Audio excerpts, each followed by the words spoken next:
Hi, everybody, and welcome to the Maria Gonçalves podcast. I'm your host, Maria Gonçalves, and today I am joined with Dana Louise, my co-host, all the way from Australia. So, hello, Dana.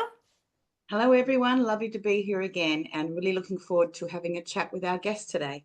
Yes, and today our guest is Stephen Berkley, who is an award-winning documentarian, writer, director of Life with Ghosts. So, welcome, Stephen. Thank you. Good to be here. I'm super excited. So I'm just going to read some of the stuff about the movie that was on your website so people get a better understanding. So in this Best Documentary Film Festival winner, a widow suffering prolonged grief agrees to participate in a research study that aims to reconnect bereaved survivors with their departed loved ones. The process is known as induced after death communication, and it is rapidly gaining recognition among psychologists, academics, and bereaved professionals. Life with Ghosts records the first ever publicly funded attempt to facilitate contact with deceased individuals and to determine if such contact can be used to reduce severe grief and symptoms. And the message of the movie was that 270 million bereaved people in the world, up to 30% suffer from prolonged grief disorder, a debilitating condition that can last for years or even a lifetime. Researchers have known for decades that survivors do better with their grief when an emotional bond is maintained with the deceased, and yet psychologists, grief counselors, and clergy routinely discourage such behavior as denial or even hearsay. With the staggering recent increase in sudden deaths ushered in by the pandemic, war, new science for addressing grief is needed now more than ever through the making of this film. And Stephen also has his own podcast called Life with Ghosts, Let's Chat, where he interviews both professional and lay people about their experiences with grief and ghosts. And this podcast goes live the first Monday of every month at 5 p.m. Pacific Standard Time and 8 p.m. Eastern Standard Time. So there you go. So welcome, Stephen. Thank you. That was good. So I am curious, what inspired you to start this movie?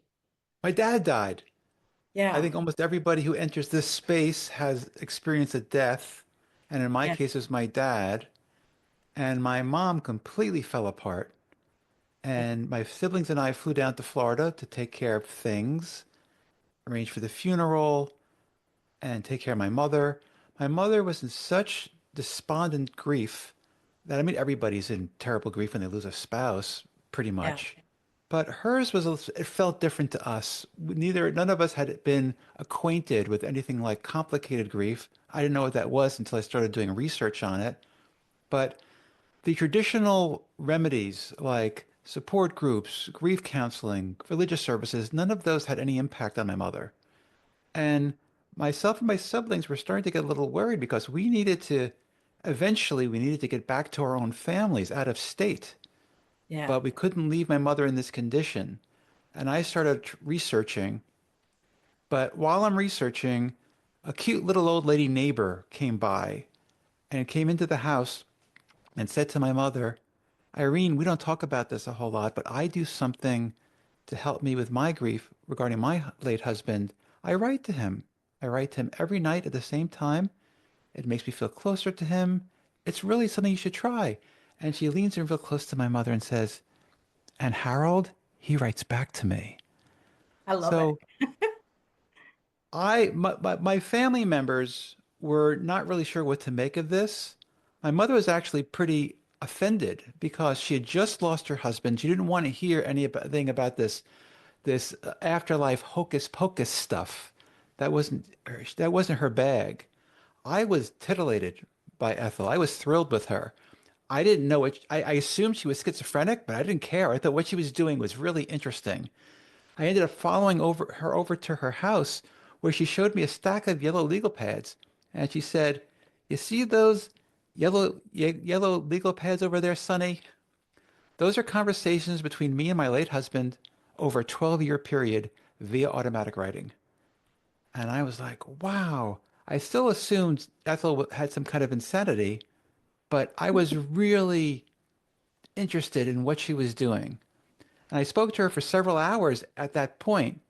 And after leaving, as I left her house, I said, wow, she's crazy, but I had a little bit of an internal conflict. How could this woman have this kind of experience with her late husband and come across so sane? Because in our conversations, she was delightful. She was bright. She was appealing in every way. She was funny. She was smart. She seemed to be really grounded. How could this be? How could this schizophrenic person be doing this well socially? It didn't make any sense. But at some point, I realized, well, whatever's going on with Ethel, I want my mother to get in on this action. It seemed like it right up her alley.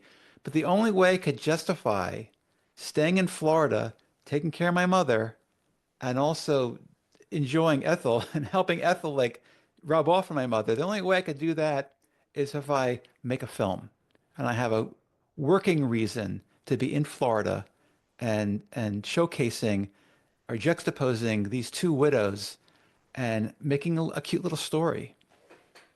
Oh, I love that. What did Ethel think when you went up to her and you're like, "Hey, do you want to be a part of this movie?" And your mom Irene, like, what, how long did it take you to convince them? Was it hard or no? Well, Ethel had written a book about her automatic writing, so she was all in. Yeah. She's figuring this must have been a push from Spirit to get me involved because she's wants to get her book out into the world. My mother was a harder sell. Again, she just lost her husband. She really wasn't really interested in exploring anything new. She really wanted to just lean into the pain of her loss. But with my cajoling, she eventually softened and said, okay, I will try what Ethel's suggesting. And all Ethel was suggesting is my mother had a light that was blinking and my mother had a light that was blinking in her house. Ethel suggested that was my father, kind of saying hello. And she encouraged my mother to at least, in the very least, she didn't want to start automatic writing. At the very least, my mother should start addressing the blinking light as if it's like my father's in the room with her. She started doing that, and that made her feel better. And in fact, she started eating better again. She started re-engaging in her social circles. She seemed to be coming out of her grief a little bit. But then this is what happened. And this is really when the movie really took off. I followed my mother over to her grief counseling session. I followed her over and I sat in the room with a camera crew, filming my mother getting grief counseling. Nobody thought this would be very interesting, by the way. Yeah. But I decided I was going to capture everything both these ladies were going through. And then I was going to put them together and let the audience decide which way is the better way to go. Anyway, I'm sitting there listening to this therapist talk to my mother. And my mother was telling the therapist how she's engaging in talking to the blinking light and considering doing what Ethel's doing. And the grief counselor said, Irene, that's a short-term solution to a long-term problem. That's not the way out of grief. Now, I didn't know anything about grief counseling or after-death communication or mediumship. I didn't know anything about those things. I didn't know what the DSM was recommending in terms of people in this severe grief case situation, but I knew that sounded wrong to me. My mother was in her 80s and she was getting some hope out of possibly reconnecting to my father. Why would anybody want to disabuse her of that? So I did a little bit of research. I called up a professor that was somewhat who had written on this subject. And I said, what is going on here? Why is this grief counselor telling my mother that this is not healthy? And he said, go look up the name Dewey Reese. And he hung up. That was his only clue. I looked up the name Dewey Reese, and it turns out there was a doctor, a physician in the UK in the 1970s that went into Wales with a team of physicians. He was into gerontology. So he wanted to understand like what was helping seniors the most get through things. And he asked what one question. He assembled 300 widows and widowers to poll them. And he said, what is helping you get through grief the most? Was his question. And half of the people said, getting a visit from my deceased loved one is helping me get through grief the most. This floored him. He had no idea this was happening. He wrote a full report, a very comprehensive study. It got into the UK Medical Journal in 1971, and I believe it was called The Hallucinations of Widowhood was the name of the article. I thought reading this seemed like a bombshell that half the population, this is a very diverse population in one particular practice in Wales, doctor's practice in Wales, Yeah. all kinds of socioeconomic backgrounds, and they were having the same experience. And I was like, wow, that was not front page news in 1971. If I was a publisher of a newspaper, I would have put it on the front page, but that Mm. didn't happen. That wasn't where I guess our culture was. But that happened. This grief counselor did not know what happened. And then I found out that plenty of people and mother's friends, other healthcare providers did not know that people were having this experience and feeling better from this experience. And so that's why I decided to make the movie not just about my mother and her neighbor, but about a kind of a bigger problem, a disconnect, I would say, in our society, where the science is saying one thing, but it's not really trickling down to the clinical level, where people like this grief counselor were reading about it and administering their therapy properly. Can I say, Stephen, one thing I really enjoyed about the movie was your ability to show it from both sides, and really provide the science, because we know skeptics always need that validation from the scientific community as to pose the question in the first place. And I do think you did a brilliant job in allowing the skeptic the opportunity to open up that little that opening in their mind. So that was fabulous. But when I hear you speak, Stephen, I must say you're quite heart-centered and passionate about seeing an injustice or an truth, because I do see you wanting to look under every stone and go, well, why? Stephen, were you always like this growing up? What would your mother say? You mean, was it always annoying? Well, I think you're the why boy. Why? But why? Yeah. Yeah, I do question everything. I question authority and Yes. a lot of, in a lot of ways, and I'm sure you two may feel this way too. A lot of times I feel like while I'm on this planet, I feel like I'm an outsider trying to figure out how to fit in. So I guess I was always that type, We and can I be did, friends, Stephen. yes. Um, yes, so that is me. Oh, that is really cool. So the creative process of, because there's so much, look, I love the movie The Piano and how it's shot and it comes from different angles. And in that, it's not just a documentary. You really have quite an artistic, creative flair in the way you pan into shots and you approach things from angles. And I did see some footage of you behind the camera, but are you directing how that plays out? First of all, are you comparing me to the my movie to the piano? Because that'd be very flattering. No, but I did draw for a documentary. I did draw that. That drew me in because I love creative work like that. I can appreciate it, it's a difficult topic to hold people for the journey, both sides. And I believe that that storytelling that you took the viewer on really held it together. Because when I was looking at the piece, I thought, gosh, there were so many working parts to it. How did he put that together where it was flowing and you weren't losing the audience, but it was still telling the story fairly? Well, if I may be perfectly candid, a lot of that was my co-writer, co-director, Christopher Seward, who is on Michael Moore's team. So this guy Right. really knows what he's doing. He knows how to make a documentary, and he knew how to weave that together. So it's my story, and I was the one on location filming, but Mm. Christopher was the one that really helped me put that together. And I'm glad you appreciate the artistry in it because I feel a little bit I feel a little bit bad about the fact that it came out so polished because it's a documentary and because it involves a fairly delicate subject. In a way, I criticized myself for feeling it came out maybe less authentic seeming in a way because it wasn't raw and gritty like most documentaries are. That's how you can feel. You can feel the realism in it. Luckily, because the people in it were all real people having real experiences, they kind of counteracted the fact that I made a pretty film. So I do like the way it came out ultimately. I'm on that side of it, but I probably if I had to do it all over again, I wouldn't have tried so hard to make it pretty. I will say my experience watching the movie, I think I was talking to the characters because I would be like, what do you mean you don't believe? Why aren't you believing? Like I'm having a whole reaction. I'm getting triggered. I'm crying. Like I'm in it. I'm so in it. Good. And I would get upset when some people be like, oh, it's just hallucination. I'm like, what? What do you mean you don't believe?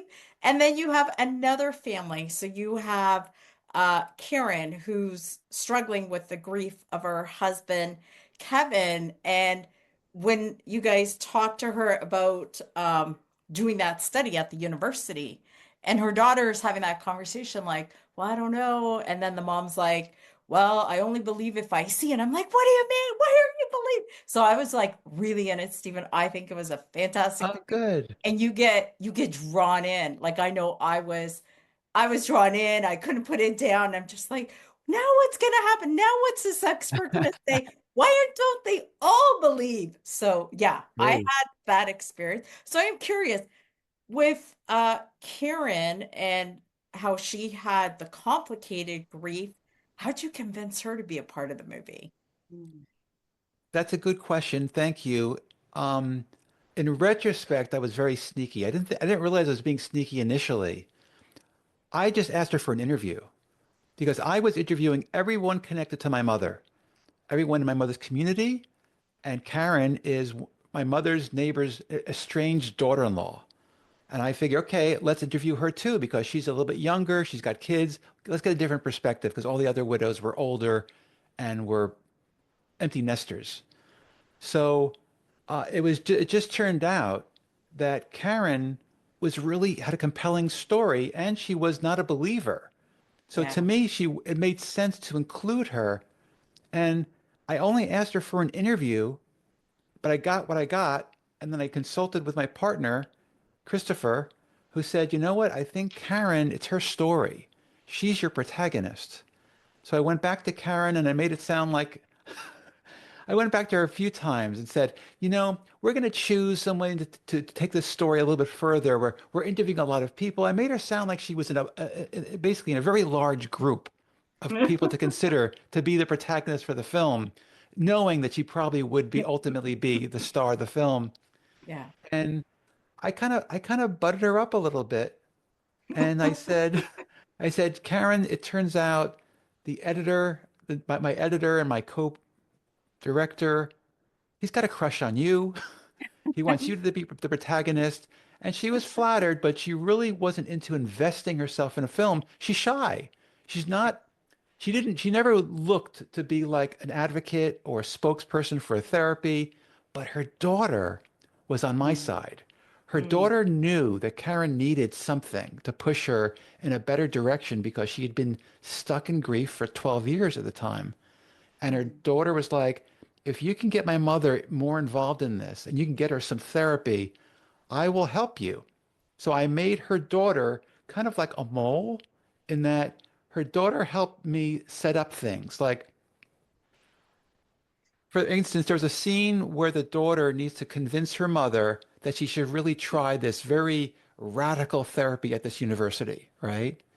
Yeah. And I said, okay, could you get your mom? Let me know when you're going to have that conversation. Let me bring the camera crew into your house and let's film. So we have like a real conversation, a real intimate conversation about whether the mom should try to do something about her prolonged grief. And and I agreed that to do something, and we both agreed that we could make this happen. And we met for lunch a couple of times, like clandestinely. had con uh, we had stealthy lunches together, clandestine stealthy lunches, and So we honest, arranged Steve. this. I love it. I absolutely loved watching her story because, like, just from my own experience after the passing of my dad, and as I watched different people, because not everybody in my family's into communicating with spirit, and some of them are really struggling. So it's so valid to have that other point because we're all like, yay, woo woo, and I love it. But that other part, like not everybody's a believer, and to show her pain, that was I think super powerful in the movie. Yeah.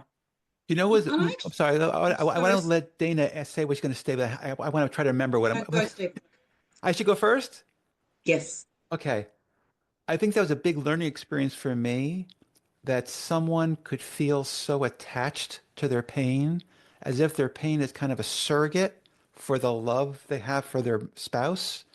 Yeah. And that affected me learning that and just watching it in action, that seems to be a very common thing now, it turns out, that people love their pain because they feel closer to their departed that way.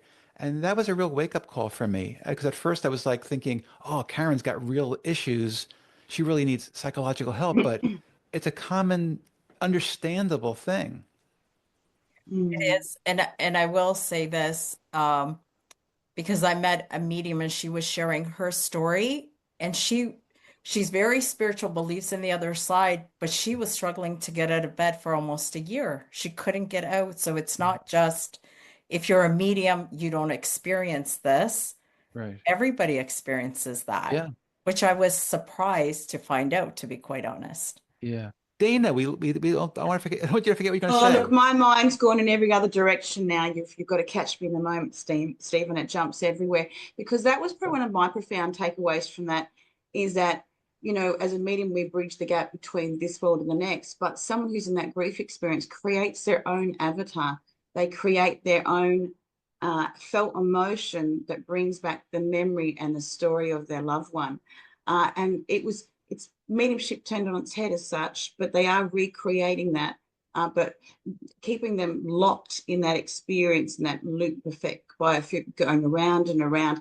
I think if you've ever experienced anyone who has complicated grief, prolonged grief, it's very, it affects everyone. It's not just the person. And we saw that in the family. Uh, and, the daughters saying, well, can we just talk? I want some stories about dad. Tell me about dad.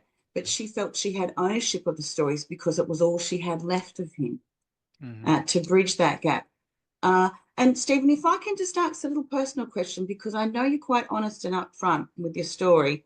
I mean, as much as this movie was made for mum, you were a son going through the grieving process. Was this part of your healing or grieving as such? It's a great question, Dana, and I have a complicated answer. I'll try to make it short. We like them. I just lost my best friend just before I started making the film. Like the very Jeffrey. first weekend shoot, he had just died. Wow. And this film kind of helped get me through that. Was I grieving over my father? Not quite the same way, because a couple of reasons. One is I had a very difficult relationship with my father. Plus, Mhm. he was 97. He was Yes. a lot older than my mother, and he was not in a hospital or anything. He wasn't ailing from anything serious, but you Mhm. could tell he was in the process of dying for the last year or so. So that was Mhm. less of a shock for me. And I was kind of like, in some regards, I was kind of just relieved that he made his exit gracefully. But it was really helpful to be making this movie right after losing my best friend. And I lost four people altogether during the making of the movie. Wow. And each death was hard, and yet I feel like the movie spared me in a way because I got to be talking to mediums and professors on this topic and making me feel like, okay, it's not as big of a deal as I thought because I'm going to see them again in Mhm. energetic form, perhaps, but I'm going to see them again. Yeah. I'm And it's, curious. Oh, sorry. Go ahead, Dana. no, Marie, you're on. I'm just curious, after the passing of your dad, did any lights go off in your house, or did your dad visit you in a dream? Did you get any signs? Another great question, Maria. Um, I got a visit from my dad. It was Hmm. during, it was It was a visitation. I was in bed at the time, so some people might say it was a dream, but I was in that, I want to get the word right, um, hypnopopic state. Have you heard that term before? No. Yes. It's that you're just waking up state. You're kind of like half asleep, half awake. Oh, yes. And that's one of those really hypnagogic is at night. Hypnagogic, yeah. Hypnopopic is in the morning, right, Right. Dana? I believe And so. I'm going to trust your word, Stephen. and I like words. And I was and because I was and that apparently is a state where it's very fertile state for these kinds of visitations. So I would call this they're called both lucid dreams and sleep after death communications. They have a couple different names for it, and I think they might have some technical distinguishing elements between those. But it was um it was wonderful, even though I didn't like my dad that much. It was wonderful to have that experience because I'd only heard about these things, and it was about 6 months after he passed. Again, it couldn't have been a wish fulfillment thing because I had no interest in seeing him again. Hmm. And there he was. And he wasn't in my space. I was in his, which was also kind of weird. His where I was it was in some place that looked a lot like it would be his place because everything was very neat. And everything you hear about lucid dreams and sleep after death communications were true in this one. Everything was very vivid. The texture of it did not seem like a dream. It felt like a reality. Not maybe not my reality, but it was a reality. And it was very cool. Oh, that is cool. So have you had any experiences since, or was it just a one time? That was the only visitation I got from my dad. But I've had like other things happen, like synchronicities happening. And just the other night, I swear to God, I thought I saw like an image standing over my wife in the middle of the night for just a second, and it was gone. And I couldn't even see if it was human. But I've had those kinds of things. So I feel like maybe the spirit world knows I'm more open to it, but I'm definitely nowhere where Dane is, for example. I'm nowhere near where like I could actually like feel energy or see things or hear things regularly. But I think that's the beauty of the film, Stephen, is that you're getting the cogs to turn and people that might be very narrow and limited in there, just because they haven't had things introduced to them, it opens up a world of possibilities. And also it gives them permission to explore different ways of grieving, allowing themselves the different journeys and finding what's a fit for them. And I think when you give permission to people, as you said, I think I was watching an interview and you said, well, I don't have to necessarily state that I believe in life after life, but I believe in the therapy. I think was one of the interviews. Mhm. And I think for a very mind that operates very practically with lists, that movie really gave people permission to open up more and entertain the possibility. It was almost like that little seed planted, and I think that's quite powerful, not just for the movie, but in the years ahead when people stumble upon Yes, that film. Because there's not yes. a lot on the internet, truly. When you're grieving and you start looking at the research, and you would have done this, Stephen, you realize one of the most events that happens to everyone, we all experience it, and the limited data and information and group that's out there. And so, on that, Stephen, I wanted to ask, is there plans for anything else beyond this movie that you've made? Now, I know it was 7 years of your life, and that's huge, but you've started this podcast, you've brought this community to you, you're nurturing this community by bringing in new speakers, and you've got some really impressive names there, Stephen, that you've managed to get in. No doubt, rather sneakily, perhaps, or cheekily, by hook or by crook. But you have got a wonderful, it's building, it's growing. And I'm looking at the numbers, particularly in the last couple of months. Where to next for Stephen? Great question again, Dana. I don't know. I'm just trying to be open. I would like to do another film at some point, but I don't feel there's nothing that has moved me yet to explore it. I was told by a trance medium that I probably will make another, not probably, I will make a film that has to do with the spirit world being the stars and us earthlings kind of being the supporting characters. That's the next one they told me, but that's not anything I've created yet. Oh wow, that sounds cool. I have a question for you because I am curious. The University of, because this is University of North in Texas where you did the induced after death communication. How did that start? Like, did you start that? Were you a part of that at the beginning? I wish I could take credit for that, but what happened was I didn't have an ending for my film, and I was just following around all these widows and filming and asking them questions. I probably Karen ended up being the protagonist, but I had like five or so widows I was spending a lot of time with, and I did not have an ending for the film.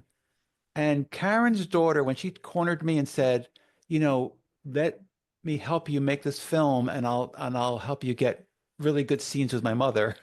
When that happened, she showed me an article that I had originally sent to her about induced after death communication as a possible therapy for her mother. And she said, I'm interested in this therapy for my mother. Could we go to Texas? Could you? I was like, I said, yeah. I said, I will fund it. I get your whole family to Texas to take this therapy. But I kind of made her kind of, you know, agree to my terms of setting up scenes. And then we made that happen. But Al Botkin, the founder of that therapy, had already told the University of North Texas about it, or maybe the director of the study found out about it. And so I knew that it existed through Al Botkin because I had befriended him at some point earlier because I knew he was writing about this therapy. And when I found out that the director of the therapy did not have a documentarian, I said, let me be your documentarian. So I had the family interested. I had the University of North Texas basically willing and very excited to have me document the study. And so I had the pieces. And then I was able to make the ending, not having any idea if it was going to be a happy ending or a sad ending. Stephen, so can I just stop you there? Because just for the listeners that have no idea what induced after death communication is, could you just briefly explain that? Yes. Um, do either of you know what EMDR is?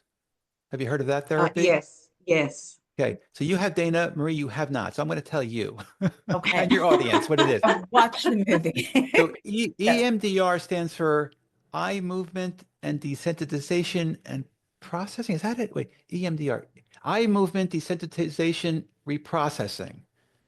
And that's what the combat veterans, when they come back from war and they're traumatized, that's the common therapy to administer to them. And all it is, it's a trauma therapy. And it Mm, involves something called bilateral stimulation, where you think about the trauma and you stimulate both sides of the brain by tapping or making your eyes move back and forth. And by making that movement, somehow you're able to move the trauma. Anyway, that's the explanation for the therapy. It actually helps assimilate the trauma into the whole being. It stops being stuck, and then it's able to kind of be relieved. Uh, so Al Botkin was administering EMDR therapy at a veterans hospital when one of his clients or patients unwittingly had a spontaneous after-death communication. He didn't know what happened. He knew he did something a little bit different because he was like experimenting, just trying to make the therapy work better. But by doing this, by modifying the EMDR therapy slightly, he was able to come upon or able to put his own name on this new derivation of EMDR, which he now calls induced after death communication therapy. He's not inducing anything. He's admitted that it's kind of a misnomer. It's something that he's facilitating after death communication by putting you in a state of mind that makes you very receptive to that kind of energy. But it's not like he's forcing it. Anyway, that's what induced after death communication is. It's a mind state that you're put in.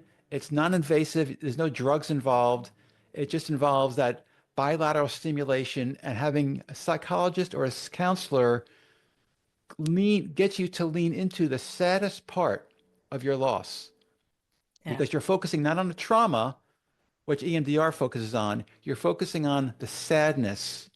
And there's usually this one memory that's associated with your sadness.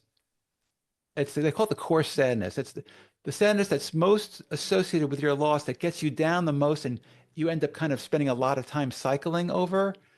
He gets you there, or she gets you there to that core sadness. They do the bilateral stimulation, and it's two 90-minute sessions. And that's it. You're done. But that apparently allows you to have a visit. And a visit means you either see, hear, smell, or sense your deceased loved one in the room with you. 80% of the people who get this therapy have that experience. 100% of the people who have the therapy feel better just because it relieves their trauma. Just the EMDR part of it relieves their trauma, but then 80% actually have the experience of feeling a connection. And that is instantly healing. Mm. So would you say after you're done the movie, are you a believer? Like, were you a skeptic before this started, or were you already in believing?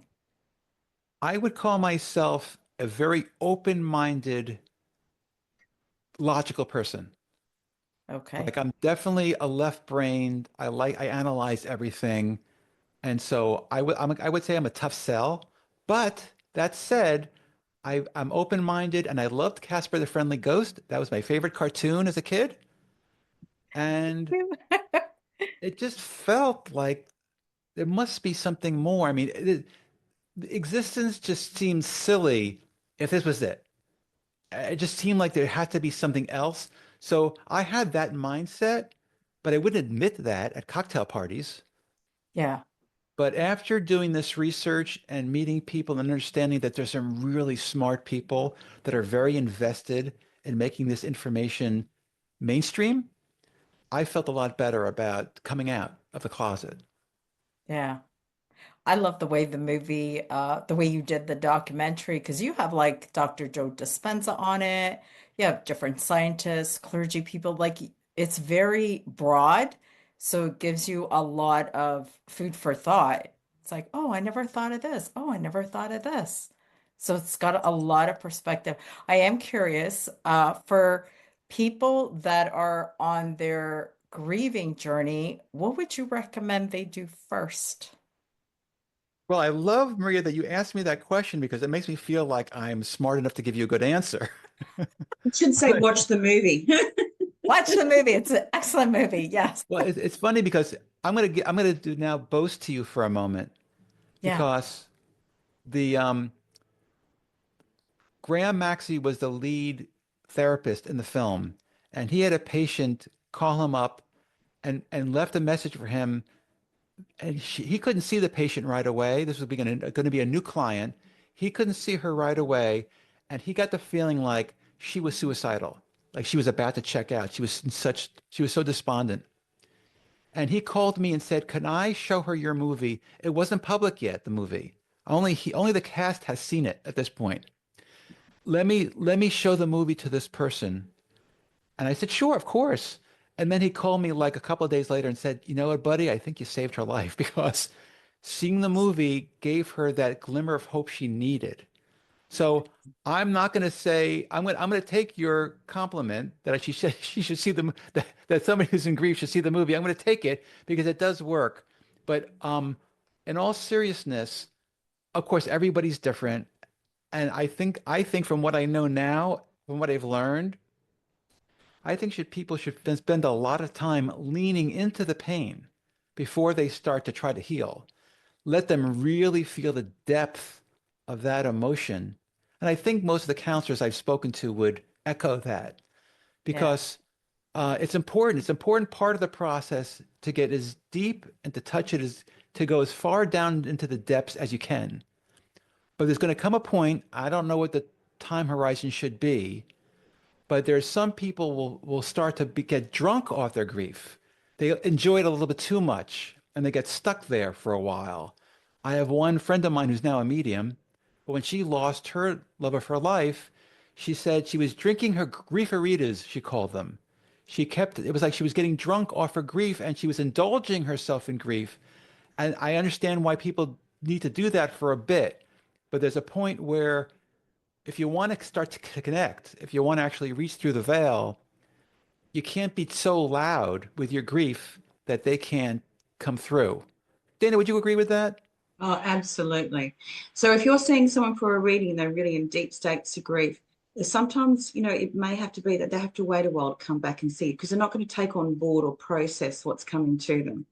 And so sometimes I'll recommend they just wait a while until they've processed more and they're in a different space because they're so entrapped and encased in this grief that they're really not processing the external world. They're in their own world when they're in that really deep states of grief.